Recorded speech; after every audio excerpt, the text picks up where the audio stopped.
The moment my daughter stepped through that door, I knew something was wrong, but I had no idea it would become the beginning of the worst day of my life. She wasn't supposed to be home yet. It was too early, far too early, and for a second I thought maybe I had misread the time. But then I heard it, that faint, uneven sound in the hallway. Not crying, not quite. It was quieter than that. The kind of sound a child makes when they're trying so hard to be brave that it actually hurts. When I turned around, she was just standing there, frozen, still wearing her coat, her eyes red and swollen, clutching a small, silver-wrapped box like it didn't belong to her.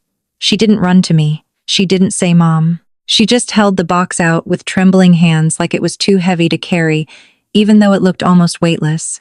My heart dropped in a way I can't fully explain. I asked her what happened, but she shook her head immediately, almost like she had been told not to talk. Then, barely above a whisper, she said, "They told me to give this to you and not let you overreact." That sentence didn't sound like something a child would say on her own. It sounded practiced, repeated, planted. And in that moment, a cold, quiet fear settled deep inside me. My parents had always judged me, my choices, my marriage, my life. But using my child to send a message, that was something else entirely. I knelt in front of her, forcing my voice to stay calm, even though my chest felt tight, checking her face, her arms, her hands, searching for any sign that someone had hurt her. She kept shaking her head, but her eyes never left the box. That's what scared me the most. Not tears, not words, just that silence. And the way she looked at it like something inside could break everything. I guided her to the couch, wrapped a blanket around her shoulders, and told her she was safe over and over again, until her breathing slowed just a little. Then I placed the box on the table in front of me. It looked ordinary. Too ordinary. Smooth silver wrapping, perfectly folded edges, a white ribbon tied neatly on top like it came from a store display. But nothing about this felt like a gift. It felt deliberate, controlled, like someone had taken time to make sure it would look harmless before it reached my hands. I didn't open it right away. I couldn't, because something deep in my gut was screaming that once I did, there would be no going back. That whatever was inside that box wasn't just meant to be seen, it was meant to be felt. To send a message, and somehow I already knew it wasn't going to be a kind one. Before I show you what was inside, take a second and think, what would you do if your child came home like that? Would you open the box immediately, or would you hesitate just like I did? If you want to see what happens next and uncover the truth behind that box, make sure you're subscribed, because this story only gets darker from here, and you won't want to miss what comes next.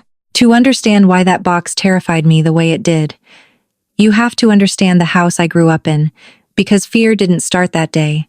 It started long before my daughter was ever born. From the outside, my childhood looked perfectly normal, almost enviable. We lived in a quiet neighborhood, the kind where lawns were trimmed, neighbors waved politely, and nothing ever seemed out of place. Inside our home, there were framed family photos on the walls, carefully chosen smiles frozen in time, and routines that made everything appear stable. But what people saw and what I lived were two completely different realities. My father carried authority like it was part of his identity. He didn't ask questions, he gave commands, and those commands weren't meant to be challenged. Even when he spoke calmly, there was always something underneath it, a quiet threat that made you think twice before responding. My mother, on the other hand, didn't need to raise her voice to hurt you.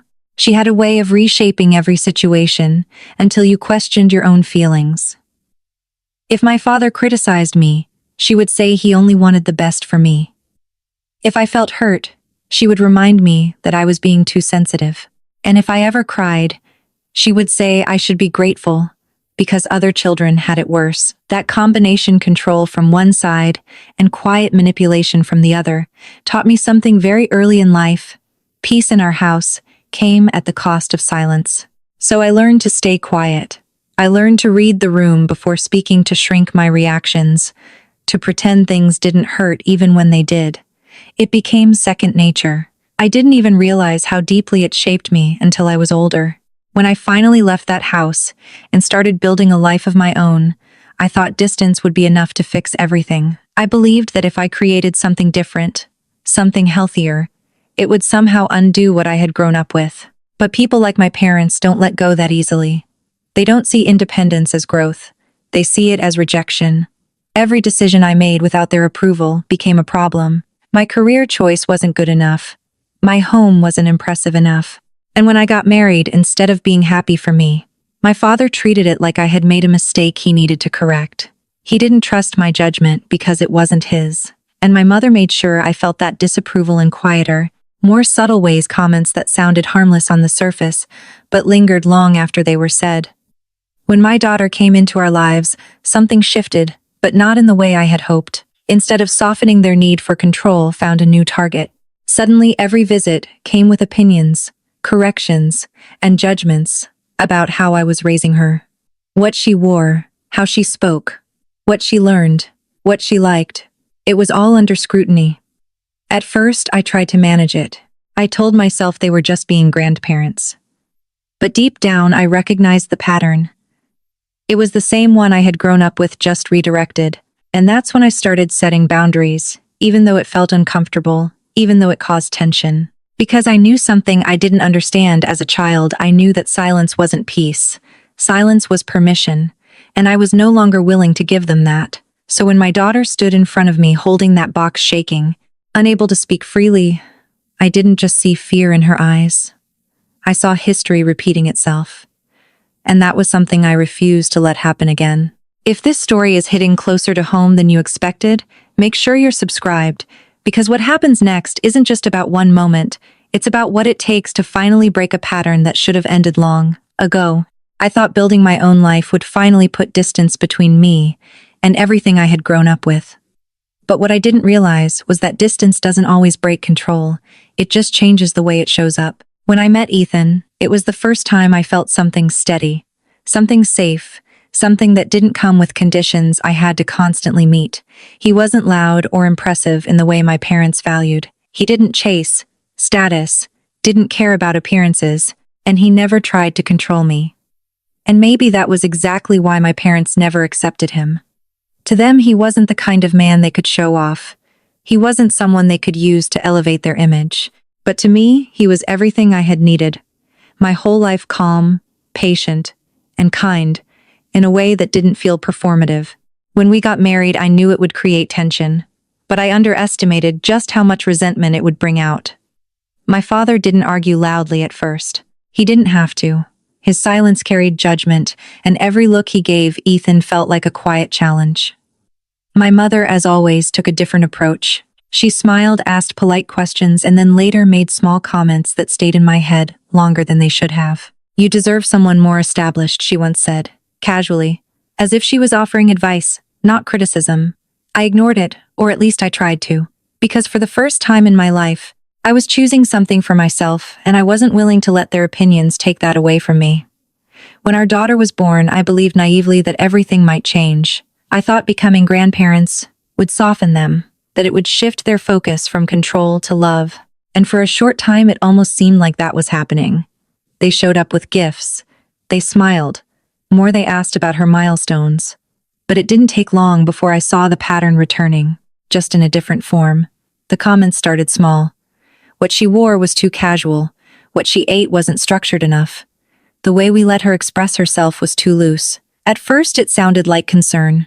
But over time, it became something else, constant, correction disguised as care. My father would say things like children need discipline, but what he really meant was obedience. My mother would praise her in front of others, then quietly tell me I was raising her to be weak. It was subtle, but it was consistent, and it was familiar in a way that made my stomach tighten every time we visited. I started noticing how they spoke to her when they thought I wasn't paying attention. The way they asked questions that weren't really questions, but suggestions planted carefully in her mind. "Don't you miss being closer to us? Wouldn't it be better if things stayed the way they were?" They weren't just interacting with her. They were shaping how she thought, slowly, intentionally. That's when I knew I couldn't keep pretending it was harmless. So I started setting boundaries. Not all at once, but step by step. Visits became shorter. Conversations became more direct. And for the first time, I said no without explaining myself. They didn't like that. In fact, they resisted it in ways that made it clear they had no intention of giving up control quietly. But I wasn't doing it for them anymore. I was doing it for my daughter. Because I could handle their judgment. I had grown up with it, but I refused to let her learn the same lessons I had. I refused to let her believe that love comes with conditions, or that silence is the only way to keep peace. Looking back now, I can see that everything that happened later didn't start with that box. It started here, with the slow build of tension, the unspoken power struggle, and the moment I chose to stop playing by their rules. If you've ever had to choose between keeping the peace and protecting your family, then you already know how complicated that decision can be. Make sure you're subscribed, because what comes next will show just how far some people are willing to go when they realize they're losing control. And trust me, it only gets more intense from here. The moment we decided to move to Denver, I knew it would change everything, but I didn't realize just how much it would reveal about the people who claimed to love us the most. It wasn't a rushed decision. Ethan had been offered a position that came with better stability, a safer environment, and opportunities we couldn't ignore. It felt like the kind of step forward families hope for, the kind that opens doors instead of closing them. For me, it was more than just a move. It was a chance to finally create distance from the constant pressure I had lived under. For so long, a chance to raise my daughter in a place where control didn't hide behind the word family. I remember sitting at the dinner table the night we told my parents. I had rehearsed the conversation in my head, expecting disappointment, maybe even passive resistance, but I still believed they would keep it contained, that they would at least try to respect the decision. I was wrong. My mother went quiet first. Not shocked, not confused, just silent in a way that felt calculated, like she was waiting for someone else to react.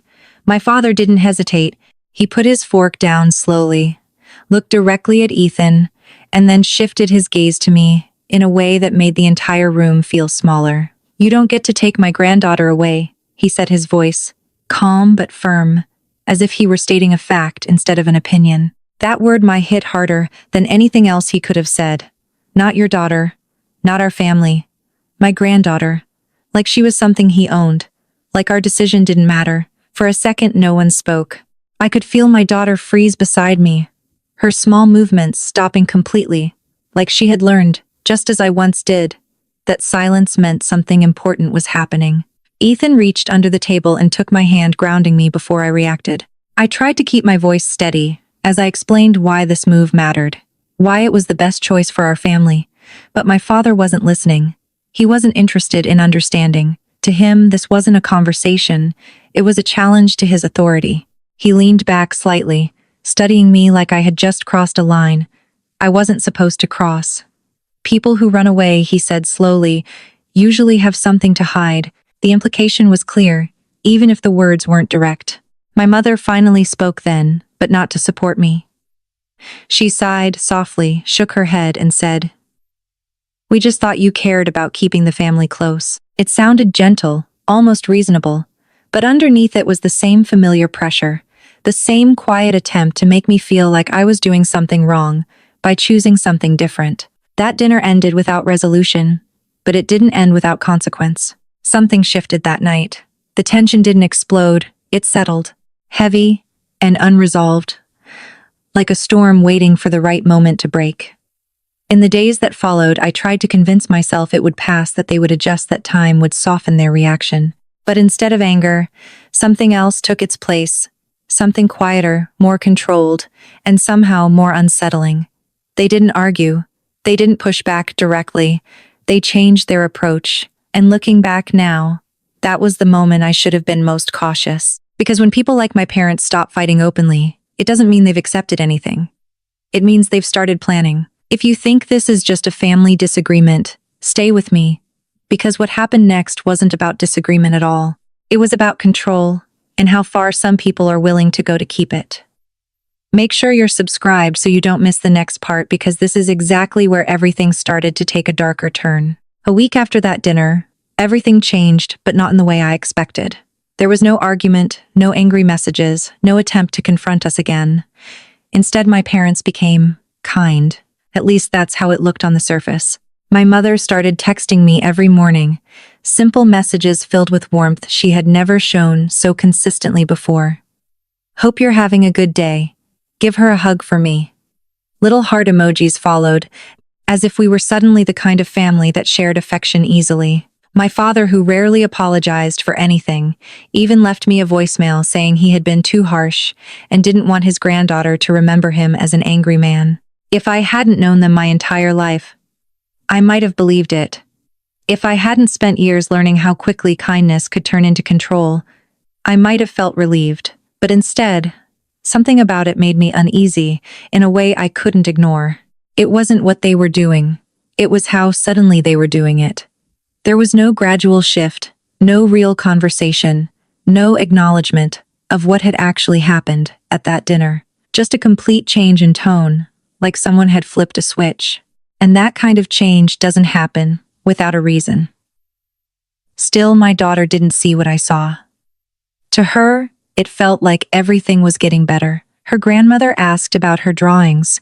Her grandfather praised her over video calls, and for the first time, she felt like she had the kind of grandparents she saw other kids talk about.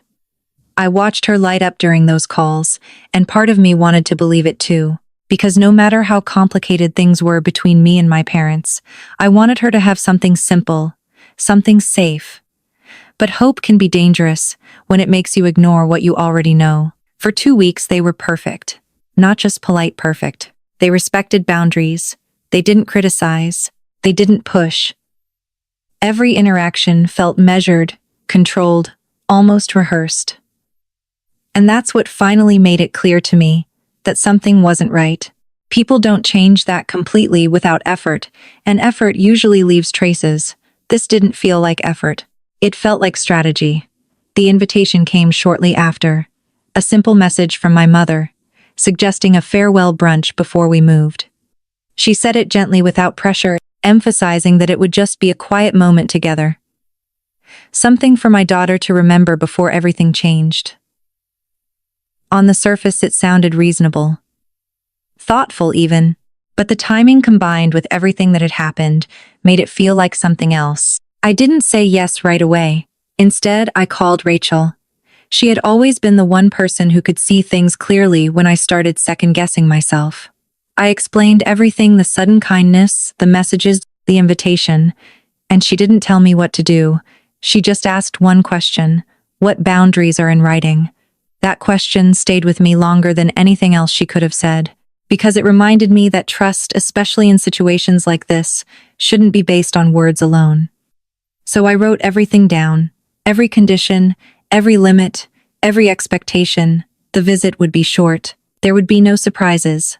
My daughter would have her phone. There would be no discussions about the move, no attempts to influence her, no situations where she felt uncomfortable. My mother agreed to all of it without hesitation. Too easily.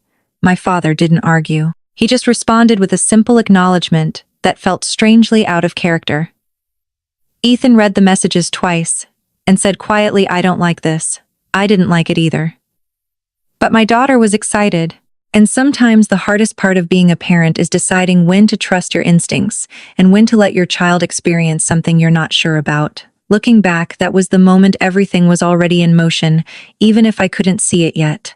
If you've ever felt that quiet instinct telling you something isn't right, but couldn't prove it, then you already understand how dangerous that feeling can be. Make sure you're subscribed, because what happened at that brunch didn't just confirm my fears, it changed everything. Sunday arrived quieter than I expected, the kind of calm that doesn't feel peaceful so much as suspended, like something is waiting just out of sight. My daughter woke up excited, already talking about what she wanted to show her grandparents, holding on to that hope that maybe everything really had changed. I watched her carefully as she got ready, noticing the way she chose her favorite sweater, the one she wore when she wanted to feel confident, and how she packed her drawing folder with extra care. She even asked me twice if I thought they would like her new picture. I told her they would, because that's what a parent is supposed to say. But there was a part of me that hesitated, a quiet instinct I couldn't quite ignore. When my mother arrived, she was exactly on time, smiling warm, everything she had been over the past 2 weeks. She hugged my daughter a little too tightly, complimented her hair, and reassured me that it would just be a simple visit. My father didn't come to the door. He stayed in the car, just a shape behind the glass waiting. That detail stayed with me longer than it should have. I stood on the porch as my daughter climbed into the back seat, turning to wave at me through the window, with that same trusting smile that made everything harder. I waved back, trying to match her energy. But as the car pulled away, that heavy feeling in my chest returned, stronger than before. I went back inside, telling myself I was overthinking, that everything was fine, that I had set clear boundaries and they had agreed to them. For a while, it even seemed like I was right. About 20 minutes later, my mother sent a photo. My daughter sitting at the kitchen table, a plate of pancakes in front of her, smiling just enough to look comfortable. I stared at that photo longer than necessary, searching for something, anything that would confirm what I was feeling. But there was nothing obvious, so I replied simply, "Looks nice. Tell her to text me if she wants to." My mother responded almost immediately, "She's fine." That was it. No detail, no warmth, just final. I told myself it didn't mean anything, but I still checked my phone again a few minutes later, then again, and again. Time started to stretch in a way that made every minute feel longer than it should have. After another 20 minutes, I sent a message asking how things were going. The response came back, "We're just talking." That sentence made something in me tighten. Just talking could mean anything, especially in a house where words were often used as tools instead of communication. I stood up without realizing I had decided to move.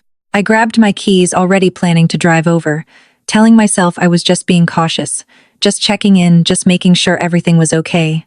I tried calling my daughter, but the call went straight to voicemail. That's when the feeling shifted from uneasy to wrong. I was halfway to the door when the doorbell rang. The sound was sharp, unexpected, cutting through the silence in a way that made my heart drop instantly. It hadn't even been an hour. When I opened the door, everything else stopped mattering. My daughter was standing there alone. No car, no explanation. Just standing on the porch, crying, holding something in her hands. For a second, my mind couldn't process it. I noticed details before understanding them. Her coat was still unzipped unevenly. One of her shoes wasn't tied. Her cheeks were wet, her breathing uneven. And in her hands was a silver box. The same box I would later realize had never been a gift. Behind her, the street was empty. My mother's car was already gone. She hadn't walked her to the door. She hadn't called. She had dropped her off and left. In that moment, everything I had been trying to convince myself of fell apart at once. This wasn't a misunderstanding. This wasn't a simple visit. Something had happened. Something I hadn't been there to stop. If you've ever trusted someone, and then felt that exact moment, when that trust breaks, you know how it feels. It's not loud. It's not dramatic. It's quiet and immediate, and it changes everything. Before we go further, I want to ask you something. What would you have done in that moment? Would you have gone after them immediately, or focused on your child first? Let me know in the comments, because what I chose to do next set the course for everything that followed. I didn't ask about the box right away, even though every instinct in me wanted to tear it open and find out what they had done. Instead, I focused on my daughter, because in that moment she mattered more than whatever was inside it. I pulled her gently inside, closed the door, and locked it, without thinking, like some part of me already understood that whatever had followed her home didn't belong near us. She stood in the entryway for a second, not moving, like she wasn't sure if it was safe to go any further. That hesitation broke something inside me. I knelt down in front of her, kept my voice soft, steady, the way I wished someone had spoken to me when I was her age, and asked if she was hurt, if anyone had touched her, if she needed a doctor. She shook her head each time, but her hands tightened around the box, and her eyes kept drifting back to it like it was the real answer to everything I was asking. Finally, she pushed it toward me, almost urgently, and whispered, "They said this is for you." I asked who said that, even though I already knew, and she swallowed hard before answering, "Grandpa." Then she added something that made my chest tighten instantly. "Grandma said, you might get upset because you don't like hearing the truth." That sentence didn't belong in a child's mouth. It was too deliberate, too sharp, like it had been placed there carefully. I guided her to the couch, wrapped a blanket around her shoulders, and told her she could take her time, that she didn't have to rush, that she was safe now. It took a minute before she started talking, her voice quiet, uneven, like she was trying to organize something that didn't make sense. She said the visit started normally. Pancakes, juice, small talk. They asked about the move, about school, about her drawings. Everything felt fine at first, just like the messages had suggested. But then it changed. My father asked her if she really wanted to move or if we had told her what to say. She said she answered honestly that she wanted to be wherever her parents were. That should have been enough. It should have ended there. But it didn't. She told me he didn't raise his voice, didn't get angry in the way you might expect. Instead, he leaned closer and spoke quietly, which somehow made it worse. He told her that sometimes children don't understand when their parents make selfish decisions, that staying close to family was more important than following a job. My mother agreed, adding softly that people who leave often regret it later. My daughter said she tried to change the subject after that. She opened her drawing folder and showed them the picture she had made of our new home, explaining the details, pointing to each part like she was trying to bring them into her excitement. That's when everything shifted again. My father stopped smiling. Completely. He asked her why she had drawn mountains instead of grandparents. She told him it was because the picture was about where we were going, not what we were leaving. He didn't respond to that. Instead, he reached for the folder, took it from her hands, and walked out of the room without saying anything. My mother stood up immediately and told her to get her coat, her voice calm but firm, in a way that didn't invite questions. My daughter said she heard something from the hallway, paper tearing, slow and deliberate. When my father came back, he was holding a silver box. The same one now sitting between us.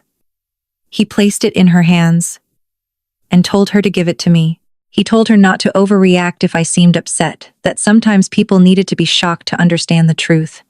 My daughter started crying in the car, but my mother didn't comfort her. She just kept driving and said, "Your mother needs to learn." Hearing that, I had to look away for a second because the anger came so fast, so sharp it almost scared me. But I couldn't let her see that.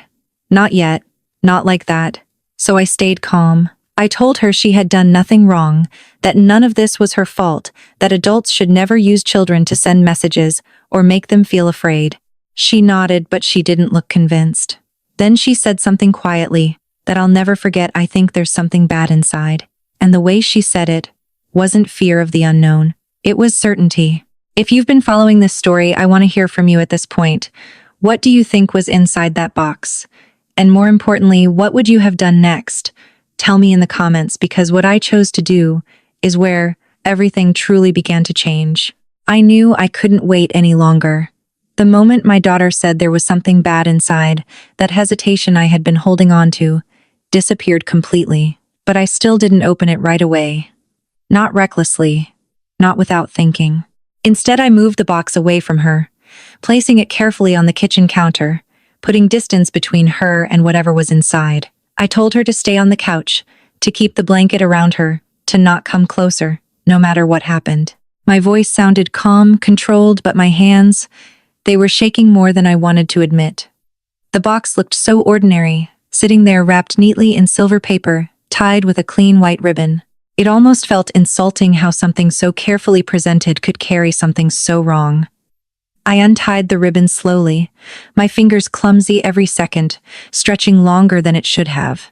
I peeled back the wrapping, revealing a plain white box underneath. For a brief moment, nothing happened. No sound, no movement, just silence that made everything feel heavier. Then I saw it, the folded note sitting on top. My name written in my father's handwriting. That alone made my chest tighten, because it meant this wasn't random. It wasn't impulsive. It was intentional. I didn't read the note first. I couldn't. Something told me the real message wasn't written in words.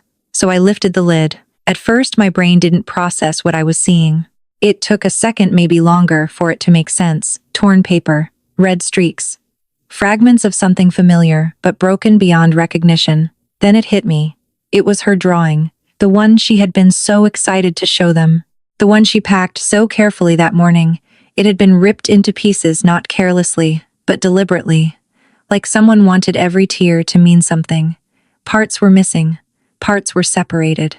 The section where she had drawn herself was cut out completely, placed at the bottom like it didn't belong with the rest. And across the part where I was drawn, there were red lines, harsh and uneven, covering the face. For a second, I couldn't breathe, but that wasn't the worst part. Beneath the torn paper, there was something else. I reached in slowly, my fingers brushing against fabric, and pulled out her stuffed rabbit, the one she had lost months ago at my parents' house, the one she had asked about more than once and was told it had disappeared. Except now, it hadn't disappeared. It had been kept and changed. The belly was cut open, stitched back together with thick, uneven black thread, and around the stitches someone had drawn red marks to make it look like something worse. My hands froze. Behind me, I heard my daughter shift slightly on the couch, and I turned the box just enough so she couldn't see. That's when I heard it. A faint sound. Soft, repeating. A steady, unnatural beep. I stared at the rabbit for a second, my mind racing, then pressed gently along the stitched area until I felt something hard inside.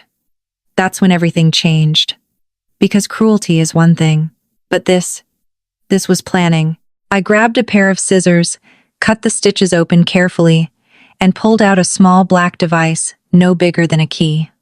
For a moment, I just stared at it, not wanting to believe what it meant.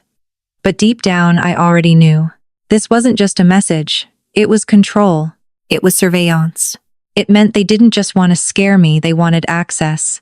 Access to where she was, where we were. Every movement, every location tracked without our knowledge. My heart started pounding so loud it felt like it filled the room. And then I saw something else at the bottom of the box. 3 photographs. My daughter walking near her school. Standing outside her art class. Beside our car in a parking lot. None of those photos were taken by us.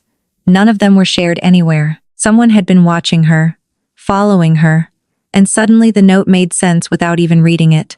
Because the message was already clear. This wasn't about concern. This wasn't about family. This was about control and how far they were willing to go to keep it. If you were in that moment, holding that box, seeing all of that laid out in front of you, what would you do next? Comment 1. If you would call the police immediately, because what I did next changed everything. For a few seconds, I just stood there holding that device, trying to convince myself I was overreacting. But deep down, I knew I wasn't. There are moments in life when everything becomes clear all at once, when the doubt disappears and is replaced by something sharper, something certain. This was one of those moments. I didn't call my parents. I didn't try to explain or give them a chance to justify anything, because whatever this was, it had already gone too far. Instead, I did the only thing that made sense. I reached for my phone and texted Rachel, "I need you." Now, I didn't explain. I didn't have to. She knew me well enough to understand that I wouldn't send something like that unless it mattered. While I waited, I forced myself to slow down, to think clearly, because panic wouldn't protect my daughter. Action would. I placed everything from the box carefully on the counter, taking photos of each item, each detail, documenting it, before touching anything else. My hands were still shaking, but now there was something else underneath the fear focus. When Rachel arrived, she didn't ask questions right away. She took one look at the counter, the torn, drawing, the altered toy, the device. The photos, and her expression changed instantly. "Claire, this isn't normal," she said quietly, but there was urgency in her voice. I told her everything from the brunch to what my daughter had said to what I had just found. She listened without interrupting, her face growing more serious with every word. Then she said something that shifted everything again. "You need to call the police. Not later. Not after thinking about it. Now." Hearing it out loud made it real in a way I couldn't ignore anymore. This wasn't just a family problem. This was something bigger, something dangerous. I hesitated for only a second, not because I disagreed, but because part of me still struggled to accept that this was where things had gone. That my own parents had crossed a line like this.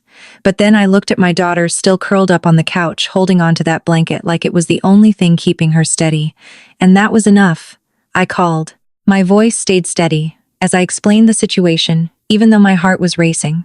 I told them about the box, the contents, the device, the photos. Saying it out loud made it sound even worse than it had felt in my head. The dispatcher didn't dismiss it. They didn't tell me I was overreacting. They told me an officer would be there soon. While we waited, Rachel helped me move everything onto paper bags, explaining that it was better to keep items separate, untouched as much as possible. She wasn't just thinking like a friend. She was thinking ahead, like someone who had seen situations like this unfold before. I checked on my daughter again, sitting beside her, reminding her she was safe, that she hadn't done anything wrong. She looked at me carefully, like she was trying to decide if she believed it. Then she said quietly, "Grandpa said you'd be mad at me if I cried." That sentence hit harder than anything else, because it wasn't just about fear. It was about control, about teaching her to doubt her own feelings. I told her gently that crying wasn't wrong, that it was her way of telling the truth, and that no one had the right to make her feel ashamed of it. When the officer arrived, the atmosphere shifted again. There was something about having someone outside the situation step into it that made everything feel more real, more serious. He listened carefully as I explained everything again, examined the items, and asked my daughter a few simple, gentle questions. He didn't rush. He didn't dismiss. And then came the moment I wasn't prepared for, the knock on the door. Not soft, not hesitant. 3 firm knocks that carried a kind of certainty behind them. I froze for a second before moving toward the door. I didn't need to look to know who it was. And somehow, I already knew this wasn't over. If you were in that moment with everything escalating so quickly, would you have opened that door or kept it closed? Tell me in the comments, because what happened next changed everything again. I didn't open the door right away. For a second, I just stood there, my hand hovering near the handle, listening to the silence that followed those 3 hard knocks. The officer glanced at me and said quietly, "You don't have to open it unless you feel safe." That sentence grounded me. Because for the first time in a long time, this wasn't about keeping the peace. It was about protecting what mattered. I looked back toward the living room, toward my daughter, toward Rachel, and then I made a decision. I opened the door, but not fully. The chain stayed on, just enough space to see him clearly. My father stood there like he always had, posture straight, expression controlled, like nothing about this situation was out of the ordinary. His eyes moved past me, immediately scanning the room. And when he saw the officer behind me, something shifted, just for a second. Then it was gone, replaced with that familiar, calm confidence he used whenever he believed he was still in control. "Claire," he said, his tone measured, almost patient, "we need to talk. You're overreacting." I felt something inside me harden at those words. Not anger, something steadier than that. Clarity. Before I could respond, the officer stepped forward and asked him to remain outside. My father didn't step back. Instead, he lifted his chin slightly and said, "I'm her father. I have a right to be here." It was the same language, the same assumption of authority, the same belief that being family meant having access no matter the circumstances. And for a moment I saw it clearly, without confusion, without hesitation. This had never been about concern. It had always been about control. Then the front door behind me opened wider, and Ethan stepped in. He had come straight from work, still holding his keys, his expression already tense from the message I had sent. But the moment he saw my father standing there, everything changed. He froze, not in anger at first, but in recognition. A kind of realization that moved across his face before he even spoke. Then he looked at me and asked, "What is he doing here?" The way he said it made the room go quiet. Because it wasn't just confusion, it was something deeper. Something that told me there was more I didn't know yet. I turned to him asking what he meant, but he didn't answer immediately. His eyes moved between me, the officer, and my father. And then he said something that shifted everything again. "He came to my work this morning." For a moment no one spoke. Even my father didn't interrupt. Ethan explained slowly, choosing his words carefully, that my father had been waiting for him outside his office. Not shouting, not threatening in a way that would draw attention, just talking, quietly, controlled. He told Ethan that moving wasn't a good idea, that stability mattered, that decisions like this could have consequences. And then more quietly, he mentioned things he shouldn't have known, details about our schedule, about where we were, about how often we were alone. My stomach dropped as I listened, because it connected everything: the photos, the device, the message. This wasn't something done in a moment of anger. It had been building, planned. My father finally spoke then, his voice calm but sharper than before. He said we were twisting things, that everything he had done was out of concern, that the world wasn't safe, and someone had to think ahead. But there was something different now. His words didn't carry the same weight. Not here. Not in front of someone who wasn't part of the pattern. The officer asked him directly about the device, about the photos, about the box. My father didn't deny it. He reframed it, called it protection, called it responsibility. And that was the moment everything truly shifted, because the truth wasn't hidden anymore. It was being justified, out loud. And once something like that is said, it can't be taken back. If you were standing there hearing all of this unfold, would you have confronted him or walked away completely? Let me know in the comments, because what happened next was the point where there was no going back. That was the moment I stopped trying to fix things that were never meant to be healthy. I didn't argue. I didn't explain. I simply stepped back and chose my family, the one I built, not the one that tried to control me. In the days that followed, everything changed. Boundaries became walls. Silence became distance. And for the first time in my life, I didn't feel guilty about it. Because protecting my daughter wasn't a choice anymore. It was a responsibility I would never compromise. We moved forward not perfectly, not without fear, but with something stronger than both clarity. And slowly, piece by piece, peace started to feel real again. If there's one thing this story taught me, it's this: love should never make you feel small, afraid, or controlled. And the moment it does, it's not love anymore. If you want to follow more stories like this and see what happens next in future videos, make sure you subscribe and stay with us. Because some truths don't just change a moment, they change everything.